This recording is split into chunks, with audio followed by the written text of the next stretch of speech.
என்னை ஆட்கொண்டவரும் நான் செவிக்கிறவருமான ஆண்டவராகிய இயேசு கிறிஸ்துவின் நாமத்தினாலே அன்பினல் வாழ்த்துக்கள். கிறிஸ்து இயேசுவுக்குள் மிகவும் பிரியமான அன்பு சகோதர சகோதரிகளே, மார்க் எழுதின சுவிசேஷத்தில் 6வது அதிகாரத்தில் 39வது வசனத்தில், அப்பொழுது எல்லாரையும் பசும் புல்லின் மேல் பந்தி பந்தியாக உட்கார வைக்கும்படி அவர்களுக்கு கட்டளையிட்டார். கையில் இருப்பதோ வெறும் 5 அப்பங்களும் 2 மீன்களும், ஆனால் முன்பாக இருப்பதோ 5000 புருஷர்கள். அருமையான மகனே, அருமையான மகளே, ஆனால் இந்த இடத்தில் கர்த்தர் எப்படி தன் சீஷர்களுக்கு கட்டளையிட்டார்? பசும் புல்லின் மேல் அத்தனை பேரையும் வரிசையாக பந்தி பந்தியாக அமர வையுங்கள் என்று சொல்லி கட்டளையிட்டார். அற்புதத்தை செய்வதற்கு முன்பாகவே கர்த்தருடைய கட்டளை வெளிப்படுகிறது.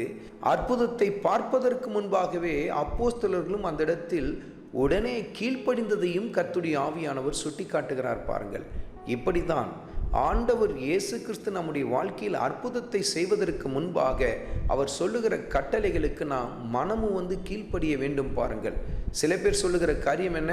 முதலில் அவர் எனக்கு அற்புதத்தை செய்யட்டும், அதுக்கு பின்னாடி நான் கீழ்ப்படுகிறேன் என்று சொல்வார்கள். அப்படியல்ல மகனே, அப்படியல்ல மகளே, கீழ்ப்படிந்து பார். கர்த்தர் உன் வாழ்க்கையிலே அற்புதத்தை செய்வார். 5 அப்பங்கள் 2 மீன்கள், ஆனால் கட்டளை வெளிப்படுகிறது. உன் வருமானம் சொற்பமாயிருக்கலாம், ஆனால் உன் பிரச்சனை பெரிதாய் காணப்படலாம்.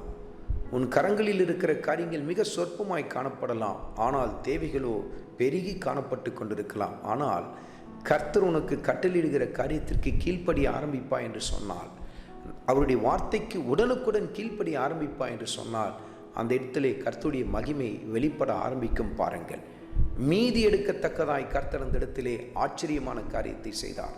அருமையான மகனே, அருமையான மகளே, கர்த்தருடைய வார்த்தை சொல்லுகிற ஒவ்வொரு காரியத்திற்கும் உடனுக்குடன் கீழ்ப்படிந்து பார். கர்த்தருடைய அற்புதத்தை உன் வாழ்க்கையில் எல்லா சமயத்திலும் நீ பார்த்து கொண்டே இருப்பாய். கர்த்தர் உன் வாழ்க்கையிலே மகிமைப்படுவார். ஆண்டவராகிய இயேசு கிறிஸ்துவின் கிருபை உங்கள் அனைவரோடும் கூட இருப்பதாக. ஆமென்.